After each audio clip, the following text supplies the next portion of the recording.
In a galaxy scarred by conflict, one prince rose not with force, but with hope, to unite what others broke.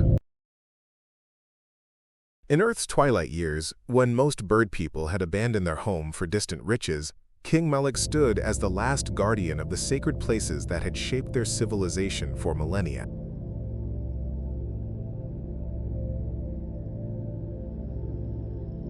Brother, I've built an empire among the stars. This is your final chance to join something greater than this. Museum, Malik. You're chaining our people to a dying world while the galaxy offers infinite possibilities. These lands hold the memory of our ancestors, the wisdom of ages. Some treasures can't be measured in credits or colonies. That evening, the brothers shared tea as they had in their youth, but ambition had frozen Qasim's heart against all bonds of blood. In choosing power over family, Qasim shattered not just a brotherhood, but the very foundation of their civilization. Qasim, what darkness has consumed you? You forced this choice. You wouldn't listen to reason. Ahmad, protect what matters. Earth is a relic, brother. I will take our people to Saturn, to the stars, and no one will remain here. We'll thrive among the galaxies, far from this dying soil. My beloved brother has succumbed to sudden illness. As his family, I will guide you all to prosperity among the stars. Come quickly, my son. We must remain hidden until the danger passes. Your father died defending his principles. Someday, you must choose what principles are worth your life. Learn patience, my son. The greatest changes happen slowly, but they endure forever. I want to fulfill Father's vision, Mother. I want to prove that this land can live again. 3 years later, when Fatima joined her husband in eternal rest, Ahmad faced the world alone, but armed with their combined wisdom. His companions stood together, bound by memories, loyalty, and a shared vow to rebuild paradise. Ahmad combined the wisdom of ancient engineers with his own innovations, envisioning how water could transform death into life across the entire peninsula.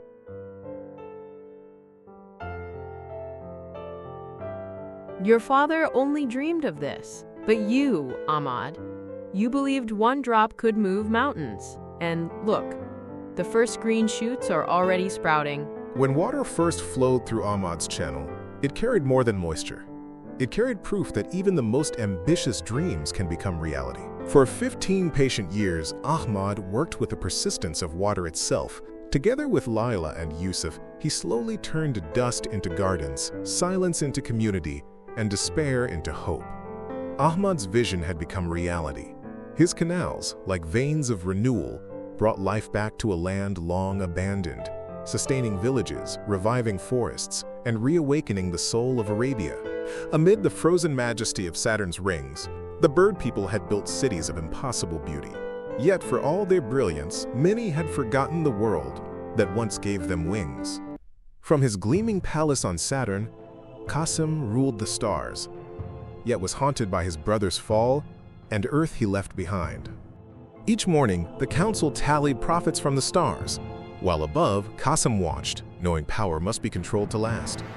General Hakim, the empire's top tactician, was forged in discipline, but deep down, justice stirred.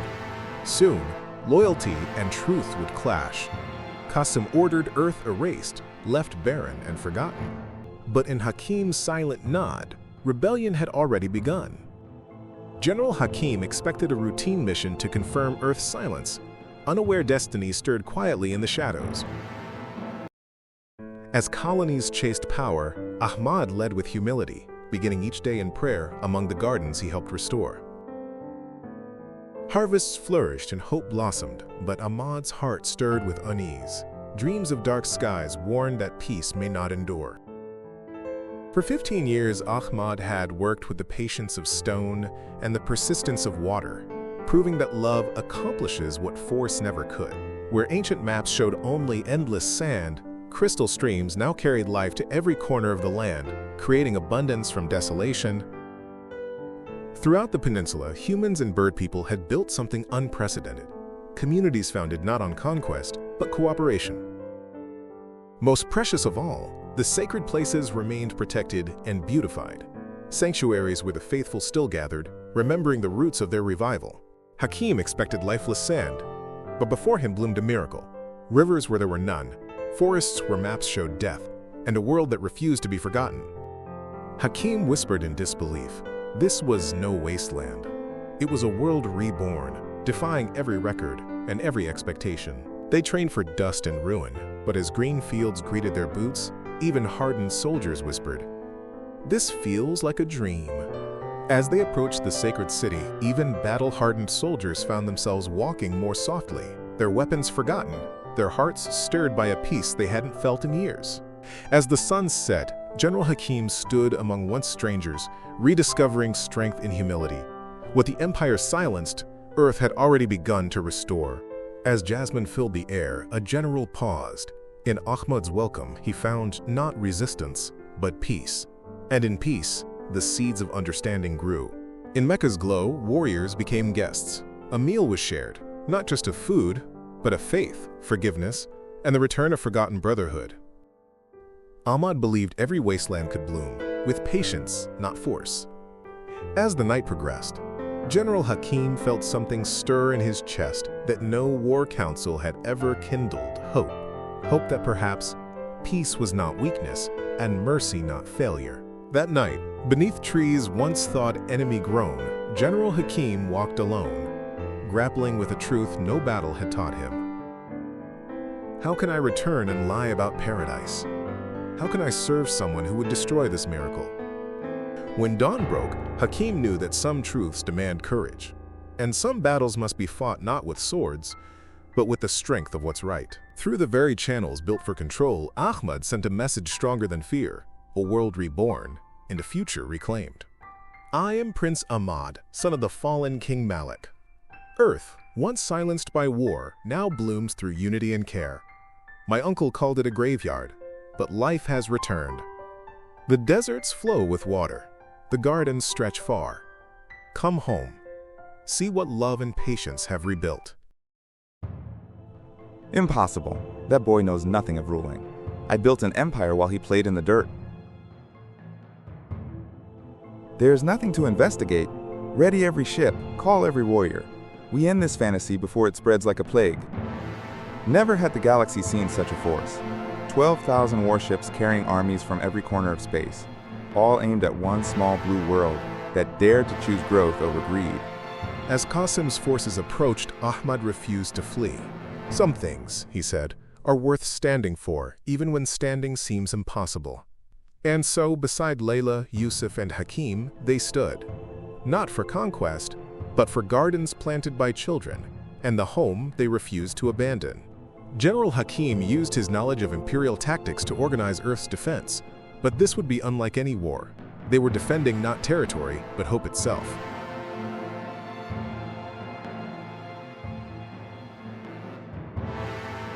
We don't fight to conquer or destroy. We fight to protect what love has built. Remember that when the battle comes, we are gardeners defending our garden. When Qasim's armada darkened Earth's skies like a plague of metal locusts, it seemed impossible that any garden could survive such a storm. But even machines hesitate before miracles. Earth burned above, but its people fought for orchards, valleys, and children, a stand for love, not just survival. In that pause, a breath long, truth broke through smoke. They came to fight monsters. Instead, they found gardens and peace. When soldiers saw the truth, they made a brave choice to protect the gardens, not burn them, to help, not harm, to build, not break. I will not let some child's garden games destroy everything I built. Pouting, this empire is my legacy. You will not take this from me, boy. I am the future. The future is not built with fear. It grows with mercy. You think love will shield you from war? Love built this world, and I'll defend it with everything I have. Look around you, nephew. Pretty gardens won't feed a galaxy or defend against real threats. Uncle, you once taught me strength comes from what we build, not what we control. You forgot that when you crowned yourself. I won't fight you, Uncle, but I won't let you destroy what brings life to dead worlds. Emperor, I came to fight enemies, but found only peace. I won't destroy paradise. Take this banner. I no longer march beneath it. Like dawn, after the longest night, the empire chose hope over fear and growth over greed. Emperor Qasim stood alone with his ambition. His army chose love, life, and peace. The world moved forward without him. Uncle, it's not too late. Help us build beauty, not fear. My father loved you, and that love still lives in this place. And so Qasim chose exile over redemption, becoming nothing more than a bitter wind, forever distant, never again able to disturb the Garden of Peace. With war's shadow gone, Earth prepared a coronation, not for power, but humility. A king who chose to serve, not command by force. Today we crown not a ruler, but a servant. Not conquest, but cultivation. True strength lifts others, not forces them to bow. That day, Ahmad became not just king of Earth, but symbol of a new age where the mightiest power was the power to help others grow. Ahmad and Layla's wedding was full of joy. People came from every planet to celebrate love, share food, and learn how to live in peace. Ahmad's journey taught the stars. Peace grows where love is planted, and even one kind heart can help the galaxy bloom again.